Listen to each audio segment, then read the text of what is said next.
Boxing, a sport of vigorous training, technique, and concentration.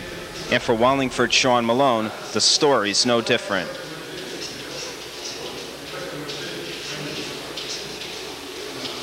Boxing is one of the world's oldest sports, thought to have begun thousands of years ago in Greek and Roman times.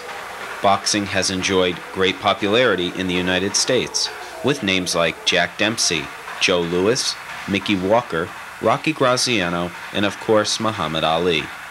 And right here in Wallingford, Sean Malone, 15 and a freshman at Wilcox Tech in Meriden, someday hopes to be on the list of boxing greats.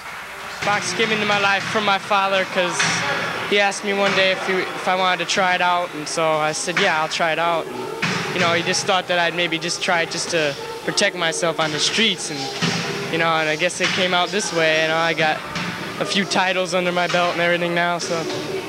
Did you play any other sports as a kid? Yeah, I played basketball, baseball, hockey. I was gonna play football, but my father said no, because I might get too hurt, and then I might ruin my career of boxing. So.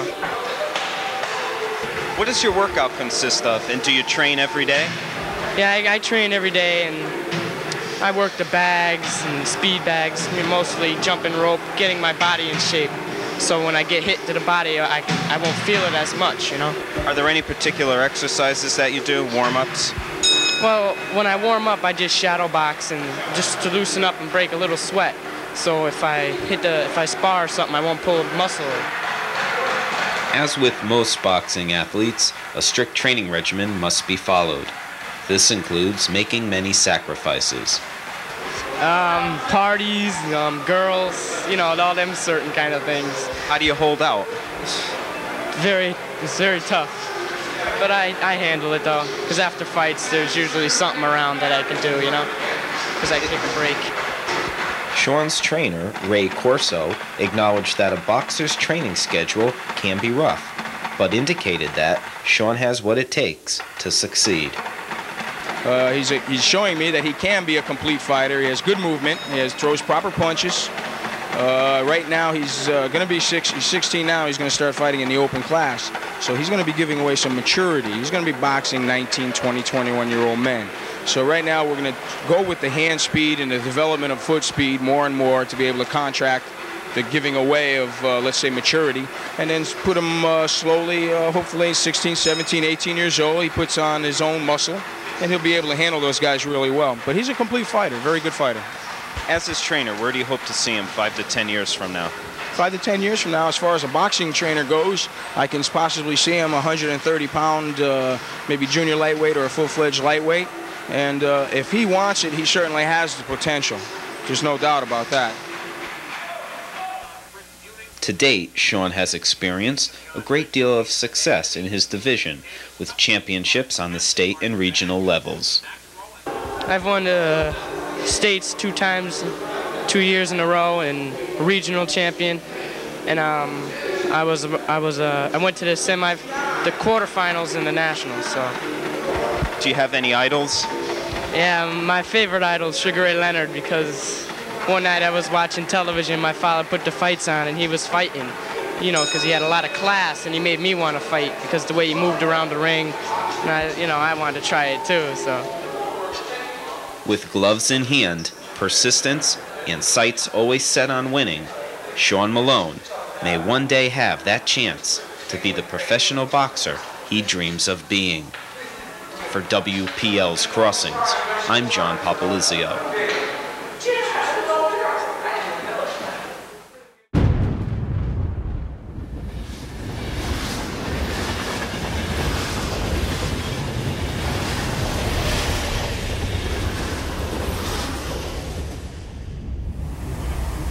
Route 5 in Wallingford houses a variety of restaurants, many of them fast food chains, including the Big Three, McDonald's, Burger King, and the topic of this story, Wendy's. The Wallingford store has boasted record sales recently, bringing its founder, R. David Thomas, in for a visit. We're here for basically to visit our restaurants, and we started in 1969 with one restaurant, and today we have 2,520 restaurants, and we're in 50 states and 11 countries. In fact, we just opened in Italy, is our last restaurant. So my job is to, as a founder of our restaurant, I think it's better to get out and see our people and thank them for doing a good job. And here in Wallingford, this has just been an outstanding operation here, and I'm here to thank them, but basically have lunch. Why did you get in business? I wanted a fresh hamburger. A hamburger was made with fresh, 100% pure American beef, and a hamburger cooked to order. For example, I like on my hamburger a double with cheese, mustard, pickle, and onion, and that's how we got in business. As with most fast food restaurants today, Wendy's has a dining room for those people who wish to stay inside and eat. In addition to the dining room, they also have a drive-through window for those people who are in a hurry. Yes, can I have a salad and a medium diet Pepsi? That'll be all.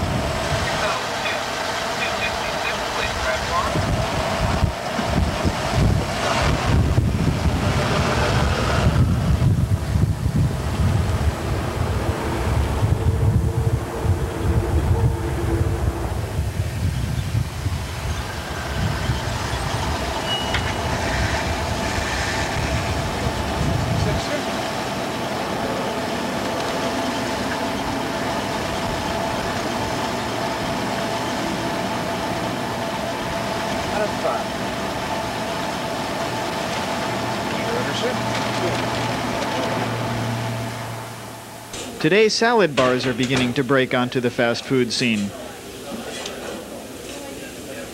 These are some of the things that help to make a restaurant successful. We asked Mr. Thomas about that success. Well, today we have 2,520 restaurants. We're in 50 states and 11 countries. We started with $10,000 investment. Today we have a shareholder equity of over $270 million, and we have a market value right at $500 million. And last year our sales was $1.6 billion. So people like quality. They want quality, they want value, and they want service, and they want cleanliness. But how successful could a fast food chain be without good food? To be sure, R. David Thomas and his entourage sat down to a good hearty meal.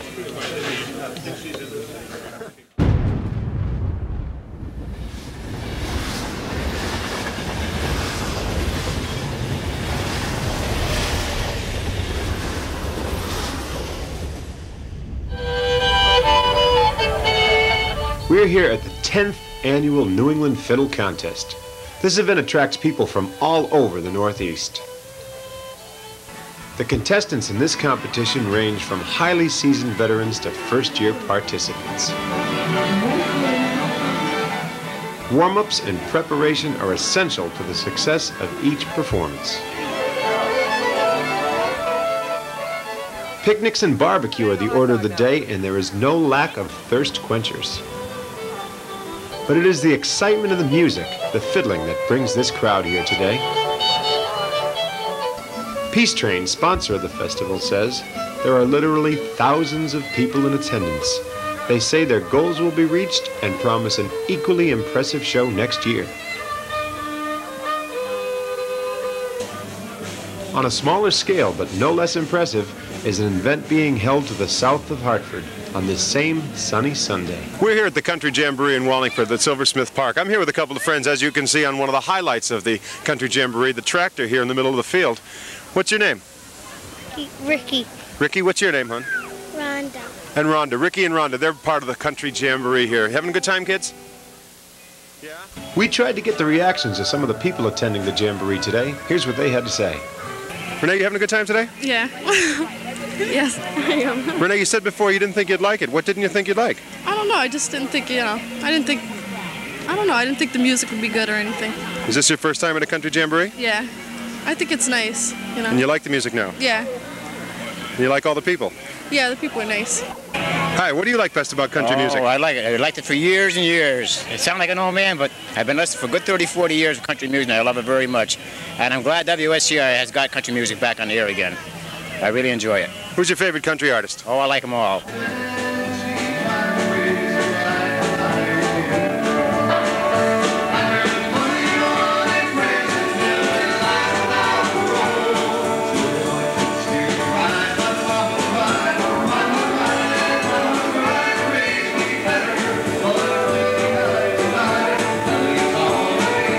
restaurants. You seem to have the busiest concession of all the things going here. What do you have available for the people? Well, it doesn't look like Western wear is dead yet. It looks like it's going pretty good. We have Western hats mostly, feather accessories, little rattlesnake work here and there, some hat tacks and pins, and some country Western t-shirts and hats.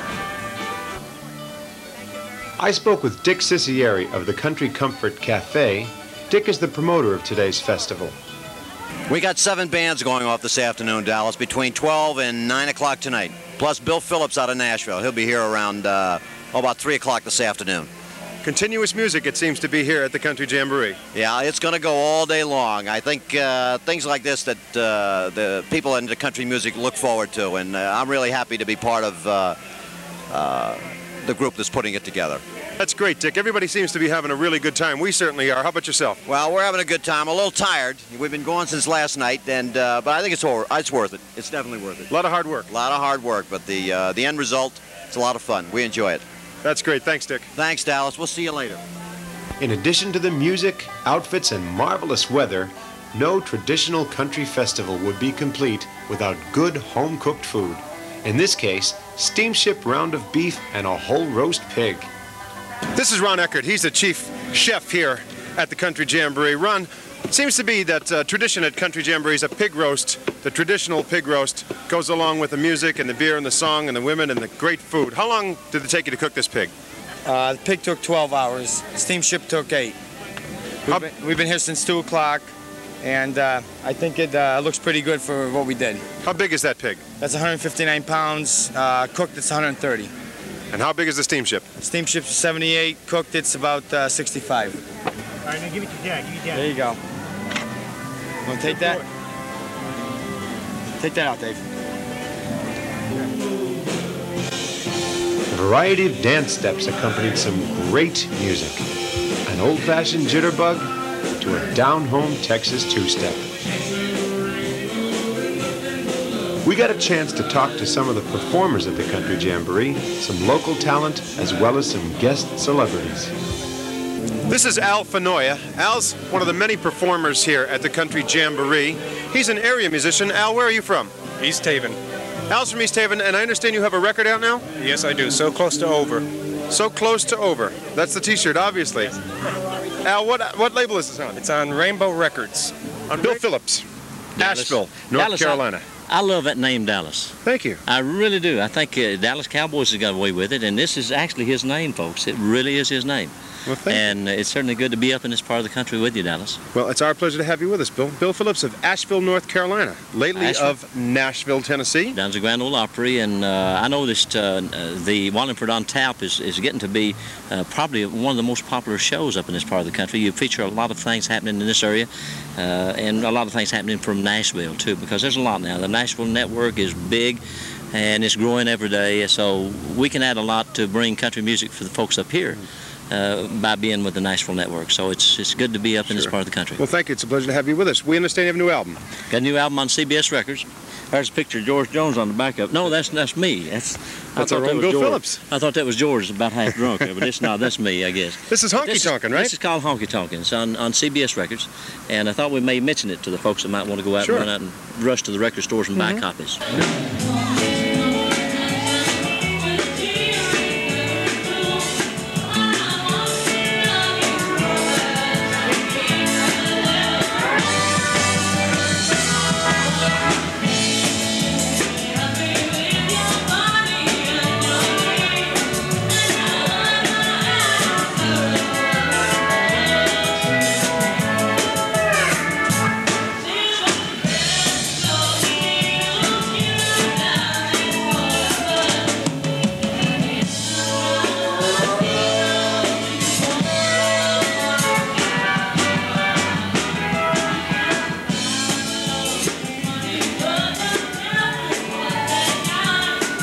All in all, it was a fun day for everyone.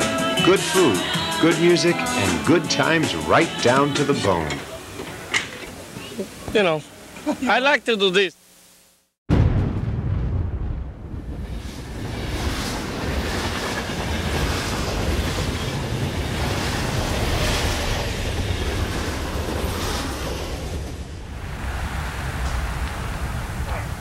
What's halfway between an antique shop and a garage sale? A flea market. The word flea market is a nickname derived from an old Paris institution where second-hand clothes were sold, often referring to the state of those clothes. In the United States, the clothes are in better condition, but the flea market's purpose is much the same. Flea markets all across the country are filled with inflation-weary Americans searching for lower-priced goods, making flea markets a booming business. In the Wallingford area, there are now 2 flea markets, the Redwood Country Flea Market and the Village Flea Market. We spoke to Mr. and Mrs. Walter Dubar, owners of the Redwood, about how their operation became popular. We've been operating since 1973, and we started with very few who wanted to try it. And when we saw it was going to work out, we thought we would do it on a weekend basis, which turned out to be quite successful. And we gave it away, and then we started charging a $2 charge, and then we went up to $3. Each year we started to bring it up another $1 to the amount we charge today. Like most flea markets, the Redwood and Village flea markets attracts a crowd as diverse as the merchandise sold. Bruce Bennett of the Village Flea Market comments. What type of people do you see going through the tables here at the flea market? Well, there are all types. I think there's a cross-segment of the buying public here, both people looking for real bargains and people looking to spend a little more money. What are some of the items, maybe some unique items that you've seen being sold here? Well, there's everything from tools, food, furniture, antique dressers, radios, just about everything that you can think of here. While nostalgia is the key to success for flea market operations, new merchandise is now being offered by many vendors. Vendors who realize the considerable commercial potential of such an enterprise. One of the biggest flea markets in the United States, California's San Jose market, attracts 2.5 million visitors yearly and is situated on 130 acres of land. At the San Jose market, the more enterprising sell as much as $70,000 annually. But big money is not the goal of most flea marketeers. Flea markets are used to supplement a person's income, or for others, like Park Bernard, the market has an added meaning. What got you started in flea marketing? A very full basement. Somebody said, why don't you take this stuff down to the flea market? And I did, and I was immediately addicted. Are you going to be in flea marketing 10 years from now? Heaven only knows. I really don't. I couldn't say. It's my weekend recreation, really. It's my excuse to get out of doors, and as long as this market is here and I'm around, I'll probably be here. It's a disease that gets under your skin, really, is what happens, and it grows on you. Just as Park Bernard is consumed by the flea market atmosphere, the customers have their own reasons for their patronage. Why do you come to flea markets? Just because it's fun to browse and you find a lot of good buys. And Do you come to flea markets often? yeah, almost every weekend. Do you go to other flea markets in the state? No, not too much, just here. Do you find any good bargains? I sure do. I found a lot of, I like jewelry and little things like that. Why do you come to flea markets? Well, I like to look at the junk. The junk? Do you ever find anything you like? Yeah, I find a lot of stuff. Sometimes if I need a knife, I can find it at, and just odd junk. What attracts you to these flea markets? Sometimes when you're looking for something special, like if you collect baskets or teacups or something like that, you find them pretty reasonable at flea markets. You go to flea markets often? No, not usually. I've been to about 2 or 3 in the past year. What brings you to the Redwood? I came with some friends of mine that used to live in Wallingford. They come every weekend. Do you find any good buys? Well, I don't usually go for the expensive, the jewelry type things, anything over $5, but I found a bunch of little things, some highlighters, 3 highlighters for $1, and some Scotch tape, little things that I wouldn't buy in the store because you get a very good bargain here. You get a lot for a good price. Did you ever buy anything unusual here? The most unusual thing I bought is this sweater. It's kind of dirty, but to keep me warm in the winter. Flea markets. They are dedicated to the proposition that somewhere, sometime, there will be someone who will pay something for almost anything. I'm behind here. I'm staying back here.